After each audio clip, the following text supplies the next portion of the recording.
क्या आपका रेज़न भी स्टिकी रह जाता है? क्या एक जगह से क्योर हो जाता है और दूसरी जगह से नहीं? क्या मोल्ड के साथ चिपक जाता है?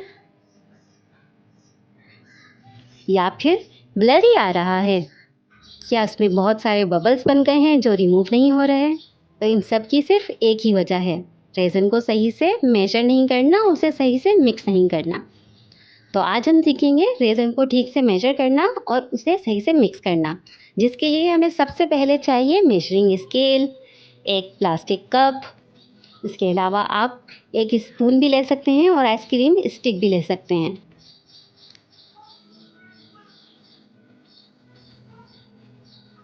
इसके अलावा हमें चाहिए रेज़न और हार्डनर। आप किसी भी कंपनी का रेज़न और हार्डनर ले सकते हैं और फ्लेम टॉर्च बबल रिमूव करने के लिए। सारा तरीका मैं बताऊंगी कि आपको बेस्ट तरीके से रेज़न और हार्डनर को कैसे मेजर और मिक्स करना है। मेरे पास जो इस वक्त रेज़न और हार्डनर है वो 2:1 का है, मतलब 2 पार्ट रेज़न और 1 पार्ट हार्डनर। यानी कि अगर हम 2 ग्राम रेज़न लेंगे तो 1 ग्राम हार्डनर लेंगे। फिर है ये मेजरिंग स्केल। मेजरिंग स्केल का होना रेज़न में बहुत ज़्यादा ज़रूरी है। वैसे तो हम स्पून से, कप से भी मेजर कर सकते हैं, लेकिन क्योंकि जो हमारा रेज़न होता है वो थोड़ा थिक होता है और जो हार्डनर होता है उसकी कंसिस्टेंसी थोड़ी लिक्विडी होती है, तो उसकी मेजरमेंट में थोड़ा सा फ़र्क आ सकता है। इसीलिए बेहतरीन ये है कि आप एक मेजरिंग स्केल बाय कर लें। सबसे पहले हम मेजरिंग स्केल को ऑन करेंगे और उसके ऊपर अपना कप रखेंगे। कप रखने के बाद हम जो ये लास्ट में टेयर का बटन है ना, ये प्रेस करेंगे। जब हम टेयर का बटन प्रेस करेंगे तो हमें 0 शो करेगा। उसके बाद अब हम इसमें सबसे पहले रेज़न को पोर करेंगे। जैसे कि मैंने आपको बताया, हमें 2 पार्ट रेज़न लेना है और 1 पार्ट हार्डनर लेना है। तो मैं यहाँ पे 20 ग्राम रेज़न ले रही हूँ ताकि आप लोगों को क्लियरली सही से समझ आ जाए। अच्छा, जब हम रेज़न पोर करेंगे ना, तो हम कोशिश करेंगे कि जो हम रेज़न पोर कर रहे हैं वो हमारी स्टिक के ऊपर हम पोर करें, बिल्कुल हल्के से। मतलब कि हमें अपनी जो पोरिंग की रफ्तार है वो कम रखनी है। आराम से पोर करेंगे स्टिक के ऊपर, डायरेक्ट कप में नहीं। इससे हमारे जो बबल्स हैं वो कम बनेंगे। तो हम कोशिश यही करेंगे कि थोड़ा-सा आहिस्ता-आहिस्ता से स्टिक के ऊपर हम अपना रेज़न पोर करेंगे। थोड़ा-सा हाथ हल्का रखेंगे ताकि हमें जितनी क्वांटिटी चाहिए हम उतना ही रेज़न पोर करें। इसमें 1 आध 3 ग्राम ज़्यादा हुआ ना तो हमारे लिए प्रॉब्लम हो जाएगी। फिर हमें सारी वही प्रॉब्लम्स फ़ेस करनी पड़ेंगी जो मैंने आपको शुरू में बताई हैं। तो कहने का मकसद ये है, रेज़न और हार्डनर की जो आपको मेजरमेंट करनी है वो प्रॉपर तरीके से करनी है।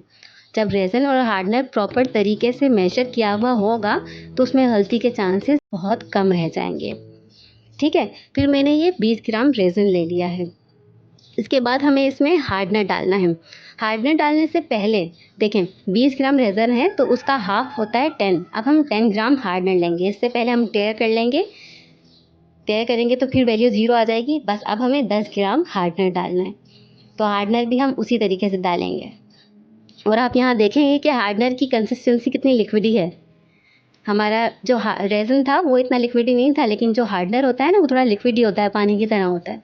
हमें 10 ग्राम हार्डनर लेना है। हल्के आहिस्ता-आहिस्ता से डालेंगे ताकि एक साथ ही ज़्यादा नहीं डल जाए, क्योंकि हमें अपनी जो मेजरमेंट है वो एक्यूरेट रखनी है। तो ठीक, हमने यहाँ पूरे 10 ग्राम हार्डनर ले लिया। ये हो गई है हमारी अब प्रॉपर मेजरिंग। अब हम इसे मिक्स करेंगे। मिक्स करने का तरीका भी प्रॉपर तरीके से मैं आपको बताऊँगी बगैर स्पीड तेज़ किए। तो आप इसे ध्यान से देख लें। एक बार देख लेंगे ये तरीका तो फिर आप लोगों के लिए बाद में आसानी है। फिर उसके बाद जो ट्यूटोरियल्स आते रहेंगे आपको आराम से इस्तेमाल कर सकते हैं रेज़न वार्नर को। अच्छा देखिए, अभी ये आपको क्लियर नज़र आ रहा होगा क्योंकि अभी हमने इसे मिक्स नहीं किया। जब हम इसे मिक्स करने लगेंगे, रेज़न और हार्डनर आपस में मिक्स होना शुरू होगा तो ये क्लियर से ब्लर होना शुरू हो जाएगा। देखिए आपको धुंधला-सा होता हुआ नज़र आ रहा है ना ये? हुँ। जैसे-जैसे ये मिक्स होता रहेगा, ये धुंधला-सा होता रहेगा। अच्छा, स्पीड की बात जहाँ तक है तो आप नॉर्मली जैसे मिक्स करते हैं ना, वैसे ही हाथ चलाइए अपना, नॉर्मल जैसे मिक्स करते हैं। और ये देखिए, ये मैंने क्या किया है, ये मैं नीचे से स्क्रैप कर रही हूँ। नीचे से जो उसकी सतह में रेज़िन या हार्डनर कुछ भी होगा तो वो भी निकल के इसमें मिक्स हो जाए। कहीं भी कोई रेज़िन या हार्डनर अलग से रह ना जाए।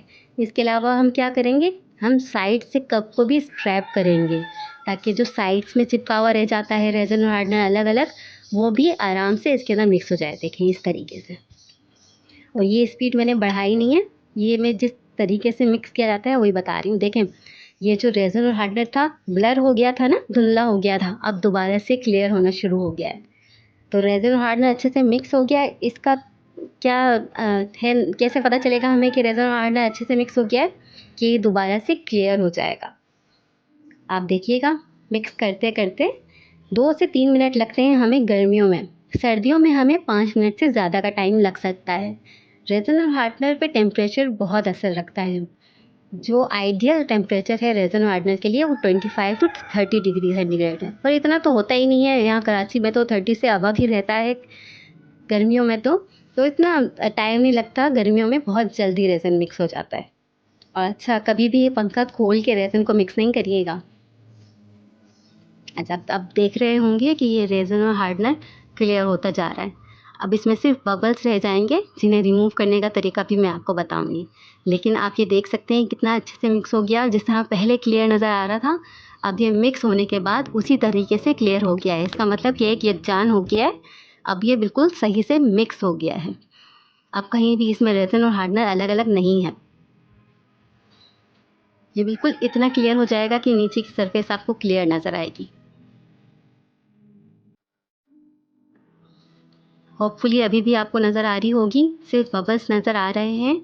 रेज़न और हार्डनर क्लियर मिक्स हो चुका है।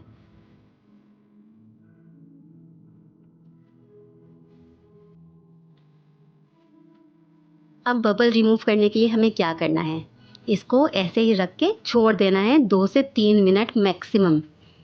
4 से 5 मिनट भी रख सकते हैं सर्दियों में। अभी गर्मियाँ हैं तो इतनी जल्दी ही इसके बबल्स सारे ऊपर आ जाते हैं। जब सारे बबल्स ऊपर आ जाएँगे तो हम लेंगे अपनी टॉर्च गन और उसको कप में ही डायरेक्ट घुमा देंगे, हमारा रेज़िन के सारे बबल्स जो ऊपर आए हुए थे वो ख़त्म हो जाएँगे। इस तरह से मिक्स करके जब आप इसे यूज़ करेंगे तो ये हर प्रोजेक्ट में आपको बहुत अच्छा रिज़ल्ट देगा। अगर इससे आपको कुछ भी हेल्प हुई हो तो वीडियो को लाइक और चैनल को सब्सक्राइब ज़रूर कीजिएगा। अल्लाह हाफ़िज़।